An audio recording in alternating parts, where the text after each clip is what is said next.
করায় সমস্ত গার্জিয়ানদের পাশাপাশি তাদের প্রতি আমি বিশেষভাবে আবেদন রাখবো, আপনারা আপনাদের সন্তান সন্ততিদের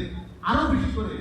শিক্ষার প্রতি যাতে মনোনিবেশ করে সেজন্য তাদের প্রতি তাদেরকে প্রতিনিয়ত সচেতন করবেন, তাদের সঙ্গে আলাপ আলোচনা করবেন, তাদের সঙ্গে যোগাযোগ রাখবেন, খোঁজখবর নেবেন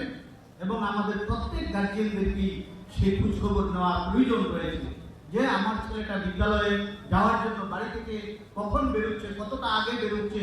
কেন এত আগে যাচ্ছে, সেটা বিদ্যালয়ে গিয়ে সে যথাযথভাবে শিক্ষা গ্রহণ করছে কিনা, সময় মতো স্কুল ছুটি হওয়ার পর বাড়িতে আসছে কিনা, সেগুলির প্রতি আমাদের নজর রাখতে হবে। আমরা জানি আমাদের এই যে ভবিষ্যৎ প্রজন্ম, আমাদের বিদ্যালয়ের ছাত্রছাত্রীরা, তাদের গার্জিয়ানদের নিশ্চয়ই প্রত্যেক গার্জিয়ানের এটা থাকে যে আমার সন্তান ভালো ফলাফল করবে, আমার সন্তান ভালো মানুষ হবে, কিন্তু সেগুলির জন্য যদি শুধু বিদ্যালয়ের শিক্ষক শিক্ষিকাদের উপর ছেড়ে দেওয়া হয় যে আমি বিদ্যালয়ে প্রেরণ করছি, আমার ছেলে ভালো মানুষ হবে, ভালো পড়াশোনা করবে,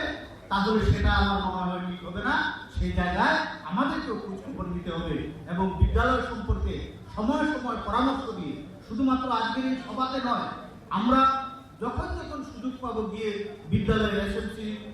যে চেয়ারম্যান কিংবা এসএমসি কমিটির কাছে কিংবা যিনি প্রিন্সিপাল রয়েছে